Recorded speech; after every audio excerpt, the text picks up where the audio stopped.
सुस्वागतम guys, welcome back to the channel. अगर आपने पिछले नोवेल चैप्टर नहीं देखा तो उसको जाके पहले देख लेना, उसका लिंक नीचे डिस्क्रिप्शन पे मिल जाएगा। अगर चैनल पे नए हो तो सब्सक्राइब भी करके जरूर जाना। तो एपिसोड के स्टार्टिंग में हम देखते हैं यहाँ पे एल्डर सेन सारे डिसाइपल्स को उनके एट्रीब्यूट के अनुसार एक्सरसाइजेस देने लगते हैं, जिसको पाकर वहाँ पे सारे डिसाइपल बहुत ज्यादा खुश हो चुके थे। उसके बाद हम देखते हैं वहाँ पे Elder Sen time and space pagoda को एक्टिवेट कर देते हैं, जिसको देख के वहाँ पे सारे डिसाइपल जो कि अंडर फीटल सोल रिलम में होते हैं वो जाके वहाँ पे प्रैक्टिस करने लगते हैं। दूसरी तरफ मेंगाई, जियान एंड सारे भी चले जाते हैं, जिसको देख के वहाँ पे टैन्यू भी पैगोडा के 108th फ्लोर टॉप में जाने लगता है। तभी हम देखते हैं पीछे से वहाँ पे मिस बिंग की आवाज आती है जो कहने लगती है, टैन्यू तुम्हें इन 2 सालों में बहुत ही ज्यादा स्ट्रॉन्ग बनना होगा। जिसको सुनकर हम देखते हैं वहाँ पे टैन्यू कहने लगता है, आप चिंता मत करो चीफ, मैं आपको डिसअपॉइंट नहीं करूंगा। अब यहाँ से सीन शिफ्ट होके दूसरी तरफ हम होली गेट में देखते हैं, जहाँ पे लियोली के पास में गोंगसुंग यूचान आया होता है। अब गोंगसुंग को वहाँ पे देख के लियोली कहने लगता है, मास्टर आपको बहुत टाइम से देखा नहीं, आपको देख के बहुत अच्छा लग रहा है। तभी हम देखते हैं वहाँ पे गोंगसुंग यूचान कहने लगता है, मिस बिंग ने यहाँ पे हमारे साथ में गद्दारी की, उसने हमारे डेनमार्क के साथ में बिट्रे कर दिया, और टैन्यू ने यहाँ पे मेरे इनर गेट डेनमार्क के एक चीफ को मारा और एक एल्डर को भी, और ये सिचुएशन यहाँ पे बहुत बार जा चुका है, जिसकी वजह से ऊपर से यहाँ पे मेरे ऊपर दबाव आ रहा है कि मुझे यहाँ पे मिस बिंग और टैन्यू को जैसे भी करके रास्ते से हटाना है। अब हम देखते हैं वहाँ पे गोंगसुंग यूचान की बातें सुनकर लियोली कहने लगता है, पर मास्टर वो लोग तो यहाँ पे मिलिटियस लीग के अंदर है और भला वो लोग बाहर क्यों आएंगे।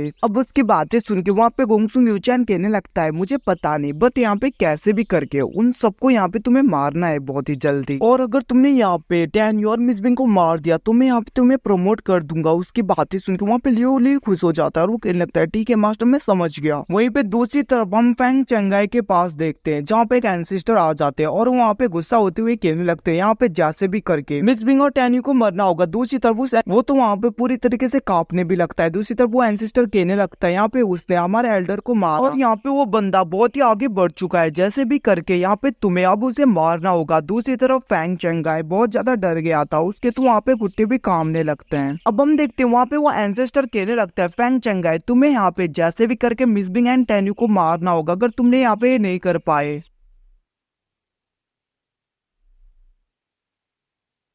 तो यहाँ पे मुझसे ज्यादा बुरा तुम्हारे लिए कोई भी नहीं होगा। अब हम देखते हैं उसकी बातें सुन के वहाँ पे फैंग चंगाई भी बहुत ज्यादा डर गया था। उतना कहते हुए वहाँ से एंसेस्टर चले जाते। दूसरी तरफ फैंग चंगाई कहने लगते, टैन्यू तुमने यहाँ पे पहले मेरे ग्रैंडसन को मारा, अब मेरी लाइफ यहाँ पे रिस्क में डाल दी। इतना कहते हुए वहाँ पे वो बहुत ज्यादा गुस्सा गया था। और हम देखते तब भी वहाँ पे एक लेडी आती है जिसने वहाँ पे ब्लैक क्लोथ पहने हुए थे और अच्छी तरीके से दिख नहीं रही थी। तभी हम देखते वहाँ पे फैंग चंगाई कहने लगते हैं, जैसे भी करके यहाँ पे जो कुछ भी करना है करो, डेथ आर्मी का यूज करो और यहाँ पे टैन्यू और मिस बिंग को जैसे भी मारो तुम। इतना सुनकर हम देखते वहाँ पे वो लेडी कहनी है, ठीक है मास्टर, मैं यहाँ पे समझ गई। अब हम देखते वहाँ पे फैंग चंगाई बहुत ज्यादा खुश हो रहा था। तो गाइस मैं यहाँ पे बता दूं, ये डेथ आर्मी वाम्पू सेट के कोई भी डिसाइपल नहीं है, ये तो यहाँ पे मरे हुए लोग हैं जिसको यहाँ पे इविल टेक्निक की वजह से फिर से जिंदा कर दिया गया है। वहीं पे दूसरी तरफ टाइम एंड स्पेस पैगोडा के अंदर हम टैन्यू को देखते हैं जो वहाँ पे कल्टिवेशन कर रहा था, जिसकी वजह से हम देखते हैं यहाँ पे उसकी कल्टिवेशन और पावर और स्ट्रेंथ बढ़ने लगती है। दूसरी तरफ वहाँ पे अपने गोल्डन बॉडी को भी प्रैक्टिस कर रहा था। अब हम देखते हैं वहाँ पे प्रैक्टिस करते हुए बहुत ज्यादा टाइम बीत जाता है, जिसकी वजह से यहाँ पे वो सोल रिफाइनिंग के 8th लेवल में एंटर कर जाता है, जिसकी वजह से हम देखते हैं यहाँ पे टैन्यू की पावर बहुत ज्यादा बढ़ गया था। और वैसे भी बाहर की दुनिया से स्पेस एंड टाइम पैगोडा में टाइम बहुत ही स्लो चलता है, मतलब कि अंदर के 3-4 साल, बाहर के 2-3 मंथ ही होंगे, शायद उससे भी कम हो सकते हैं। दूसरी तरफ हम देखते हैं वहाँ पे टैन्यू सोचने लगता है, मेरे सोल रिफाइनिंग के 8th लेवल की पावर यहाँ पे डिवाइन रिलम के सेकेंड बंदे के जितना पावरफुल हो चुका है, और इसका यहाँ पे हो रहा है इतना ज्यादा स्ट्रॉन्ग हो रहा था। अब हम देखते हैं वहाँ पे टैन्यू सोचने लगता है, अभी भी मेरे पास यहाँ पे 9th मंथ है, इसका मतलब यहाँ पे पैगोडा के अंदर 13 ईयर्स, और वो कहने लगता है यहाँ पे मुझे सोल रिफाइनिंग के 9th लेवल में एंट्री करने में बस यहाँ पे 9 ईयर्स लगेंगे, बाकी के ईयर्स में यहाँ पे होमविंग बॉडी को कल्टिवेट करूंगा। इतना कहते हुए हम देखते हैं वहाँ पे टैन्यू फिर से कल्टिवेशन करने लगता है, पर कुछ टाइम के बाद में वहाँ पे स्पेस एंड टाइम पैगोडा पूरी तरीके से हिलने लगता है, जिसकी वजह से हम देखते हैं वहाँ पे टैन्यू सोचने लगता है आखिरकार यहाँ पे क्या हो रहा है। और हम देखते हैं यहाँ पे जैसे टैन्यू बाहर आता है वो देखता है वहाँ पे टाइम एंड स्पेस पैगोडा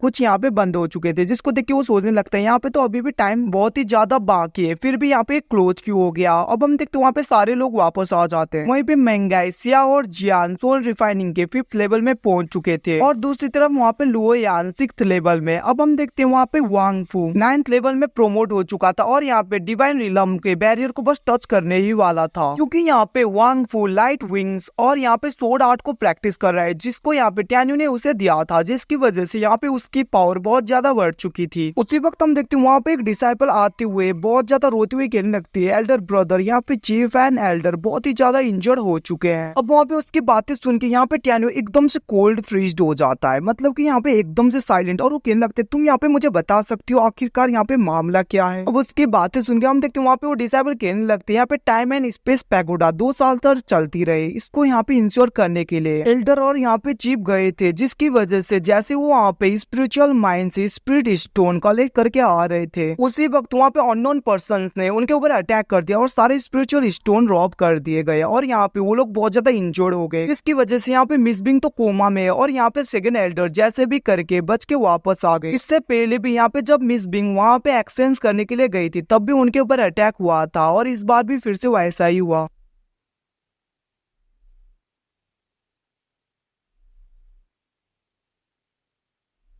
अब इन सब बातों को सुन के वहाँ पे टेन्यू को बहुत ज्यादा गुस्सा आ गया था, और हम देखते हैं वहाँ पे वो सारे डिसाइपल को एक जगह रहने के लिए बोल के वहाँ पे सेकंड एल्डर की तरफ चला जाता है, मतलब कि एल्डर सेन की तरफ। जैसे टेन्यू वहाँ पे पहुंचता है, वो देखता है एल्डर सेन वहाँ पे बहुत ही बुरी तरीके से इंजर्ड हो चुके थे, और हम देखते हैं यहाँ पे एल्डर सेन को अपनी नहीं स्पिरिचुअल स्टोन की पड़ी होती है, और हम देखते हैं वहाँ पे वो कहने लगता है 5 मंथ में हमने यहाँ पे जितने भी स्पिरिचुअल स्टोन्स कलेक्ट किए थे सारे यहाँ पे रॉब हो गए, और हमारे पास यहाँ पे कुछ भी नहीं रहा, जिसकी वजह से हम यहाँ पे टाइम एंड स्पेस पैगोडा को और भी ज्यादा एक्टिव नहीं कर सकते। दूसरी तरफ हम देखते हैं वहाँ पे इन सब बातों को सुनकर टेन्यू कहने लगता है इन सब की आप चिंता मत करो, ऐसे भी स्पिरिचुअल स्टोन तो हम फिर से माइंड कर लेंगे, और आप चिंता मत करो, ये सब कुछ आपके साथ जिसने भी किया उसको यहाँ पे पे करना होगा इसका डबल, और उसी वक्त उसे मरना होगा। अब इतना कहते हुए हम देखते हैं वहाँ पे टेन्यू बहुत ज्यादा गुस्सा हो गया था। दूसरी तरफ सेकंड एल्डर मतलब कि एल्डर सन कहने लगते हैं यहाँ पे मास्टर तेंताई ने कहा था जरूर इसके पीछे किसी एंसेस्टर का हाथ होगा, और यहाँ पे तुम मास्टर तेंताई को कोई भी ब्लेम मत करना, क्योंकि यहाँ पे उनकी कोई भी गलती नहीं है। दूसरी तरफ हम देखते हैं वहाँ से टेन्यू चला जाता, अब वो मिस बिंग के रूम के बाहर होता है जहाँ पे नांगो रियोक्सी होती है, और वो कहने लगती है ब्रदर टैंग आप आ गए। उसी वक्त हम देखते हैं वहाँ पे टेन्यू मिस बिंग की तरफ जाता है, जहाँ पे मिस बिंग पूरी तरीके से पेल मतलब की कोमा में होती है। अब उसको देख के वहाँ पे टेन्यू के हार्ट में एकदम से दर्द होने लगता है। दूसरी तरफ हम देखते हैं वहाँ पे मिस बिंग बड़बड़ाने लगती है, क्योंकि वहाँ पे उसके कॉन्शियसनेस में अपना कंट्रोल नहीं था, और वो कहने लगती है मास्टर मुझे अभी यहाँ पे नहीं मरना मास्टर। अब हम देखते हैं वहाँ पे टेन्यू अपने सी ऑफ कॉन्शियसनेस मतलब कि अपने पावर का यूज करते हुए मिस बिंग के बॉडी को एनालिसिस करने लगता है, जहाँ पे उसे पता चलता है कि उसके शरीर पे सोर्ड्स के कट होते हैं 3, और उसके नेक के अंदर सोर्ड का एक टुकड़ा होता है, मतलब कि यहाँ पे वो पूरी तरीके से इंजर्ड हो गई थी। और यहाँ पे टेन्यू को पता चलता है कि मिस बिंग को यहाँ पे किसी लड़की ने इंजर्ड किया है, और यहाँ पे मिस बिंग एक डिवाइन रिलम के सेकेंड स्टेज में होती है, और यहाँ पे मिस बिंग ने बिंग क्वीन डिवाइन टॉम को प्रैक्टिस किया होता है, जिसकी वजह से उसकी पावर यहाँ पे 4th level of divine realm में होता है। यहाँ पे जिस भी लड़की ने उसको इंजर्ड किया वो यहाँ पे जरूर डिवाइन रिलम के 5th स्टेज में होगी। दूसरी तरफ हम देखते हैं वहाँ पे मिस बिंग अभी भी अपने कॉन्शियसनेस में नहीं होती, और वो कहने लगती है मास्टर मास्टर। दूसरी तरफ हम देखते हैं वहाँ पे टेन्यू कहने लगता है डिसाइपल तुम चिंता मत करो, यहाँ पे अपना ख्याल रखा करो। और हम देखते हैं वहाँ पे मिस बिंग को अपने गोदी में उठा के टाइम एंड स्पेस पैगोडा के 8th फ्लोर में जाने लगता है, जिसको वहाँ पे नांगो रियोक्सी भी देख रही थी। देखते हैं वहाँ पे वो कुछ बोलने वाली थी, तभी वहाँ पे टेन्यू उसे कहने लगता है तुम यहाँ पे मुझे फॉलो करो। हम देखते हैं वहाँ पे टेन्यू मिस बिंग को लेके 8th floor of time and space pagoda में आ जाता है, और वहाँ पे मिस बिंग को रख के नांगो रियोक्सी को कहने लगता है यहाँ पे मिस बिंग का ध्यान रखो। और हम देखते हैं वहाँ पे टेन्यू बाहर आते हुए एक सारे डिसाइपल को कहने लगता है आज से यहाँ पे सारे चीजों का कंट्रोल मैं अपने हाथ में लेता हूँ, यहाँ पे मैं जो कहूंगा तुम लोगों को वही करना होगा। और यहाँ पे तुम लोगों ने देखा ना हमारे चीफ और हमारे एल्डर की हालत क्या हुई है, ये सब क्यों हुआ, सारी चीजें यहाँ पे डिसाइपल सिलेक्शन से रिलेटेड है। यहाँ पे बहुत सारे लोग हैं जो यहाँ पे हमारे मिस्टीरियस लीग को ग्रो नहीं होना देना चाहते, तो इसलिए मैं तुम सबको बोलता हूँ तुम सबके पास में जितने भी स्पिरिचुअल स्टोन है वो सारे मुझे हैंड ओवर कर दो, उसके बाद में मैं यहाँ पे फेंगशेंग सिटी में वापस जाऊंगा, और तुम लोगों को यहाँ पे परेशान होने की जरूरत नहीं। यहाँ पे तुम लोग मुझे जितने भी स्पिरिचुअल स्टोन्स दोगे वो मैं तुम्हें यहाँ पे वापस दे दूंगा। तो गाइस टेन्यू के इतना कहते हुए एपिसोड यहीं पे खत्म होता है। अगर आपको अच्छा लगे तो लाइक एंड सब्सक्राइब कर देना, और पिछले एपिसोड नहीं देखे तो जाके देख लेना, लिंक डिस्क्रिप्शन पे। Thank you for watching, take care.